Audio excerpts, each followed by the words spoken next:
ပြဿနာတွေကိုအပြုံးမပြတ်ဖြေရှင်းကြမယ်ပြိပခါတွေကိုအပြုံးမပြတ်အဖြေရှာကြမယ်ဆိုတဲ့လုပ်ငန်းတွင်မိသားစုဝန်ကျင်ဖြစ်ပါတယ် Okay let's see ဆိုကြပါစို့အခုစဘောမှမြင်ရတဲ့အရာလေးတွေဟာပျော်ဝဲဆင်နွှဲမှာစောင်းလေးရှိတဲ့အုတ်ထုပ်လေးတွေရဲ့ model နမူနာအသေးလေးတွေပဲသတ်မှတ်လိုက်ကြရအောင်ဆိုကြပါစို့ကျွန်တော်ဟာဒီအမဲရောင်အုတ်ထုပ်ကိုတတ်တတ်မှတ်မှတ်ရဲ့လို့ဒုဒကစောင်းဆရာမျိုးတဲ့လူမျိုးသတ်မှတ်လိုက်ပါဆိုကြပါစို့ဒါဆိုကျွန်တော်ဒီအုတ်ထုပ်လေးကိုဖယ်လိုက်တော့မယ်အခုအဝါရောင်အုတ်ထုပ်လေးကိုခဏမှားပြီးတော့စောင်းလိုက်မယ်ပြီးတော့တစ်ဖက်သားတို့ရဲ့ခုဖြစ်ပျက်နေတဲ့ပြဿနာပေါ်မှာ issue ပေါ်မှာသူ့ရဲ့အမြင်သူ့ရဲ့သဘောထားသူ့ရဲ့စိတ်ခံစားချက်ဒါတွေကိုနားလည်အောင်သဘောပေါက်အောင်လက်ခံနိုင်အောင်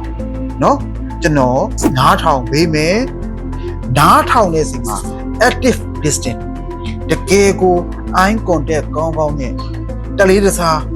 တန်ဖိုးထားအလေးထားအသိမှတ်ပြုပြီးတော့နားထောင်ပေးမယ် like ခံစားပေးမယ်ပြီးရင်အုတ်ထုတ်အပြာဆောင်းထားတဲ့သူကိုလည်းလှမ်းသတိပေးထားမယ်မိတ်ဆွေငါရဲ့စိတ်ထဲမှာရှိတဲ့ဝွန်ပလေးအမဲကောင်ရဲ့စိတ်ဆော်မှုကြောင့်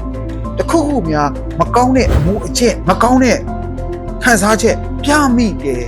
negative sense နဲ့ပြုမိတာတခုခုဖြစ်လာရင်အာမနာနဲ့တော့ငါ့ကိုသတိပေးငါ့ကိုငါရအောင်ပြန်ထိန်းနေသူ့ကိုမေတ္တာရက်ခံကူညီတောင်းထားမယ်အဲ့ဒါဘာလဲဆိုတော့ကျွန်တော်တို့ဆရာညီညီတို့ကမိတ်ဆွေတို့ကိုခေါ်သွားခြင်းနဲ့ healthy conflict environment ပြဿနာတွေကို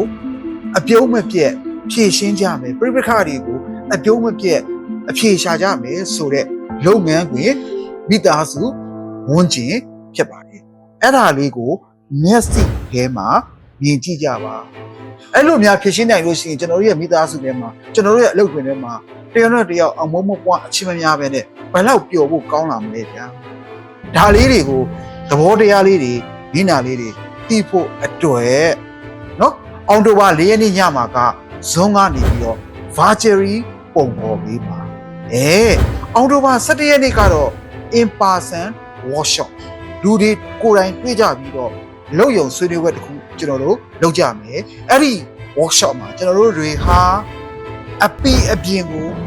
အမှန်အကန်တိုးတိုးတက်တက်အကောင်းမြင်တဲ့စိတ်တွေနဲ့ဆွေးနွေးညှင်းခုန်အဖြေရှာလေ့ကျင့်ကြမယ်ဒီဗီဒီယိုလေးကိုအဆုံးထိကြည့်ပေးကြတဲ့တယောက်ချင်းစီကိုပွဲကိုတက်ဖို့အတွက် registration လုပ်ထားတဲ့လူတယောက်ချင်းစီပါအထူးကျေးဇူးတင်ရှိပါတယ်ကျွန်တော်ကတော့သိဆိုပါ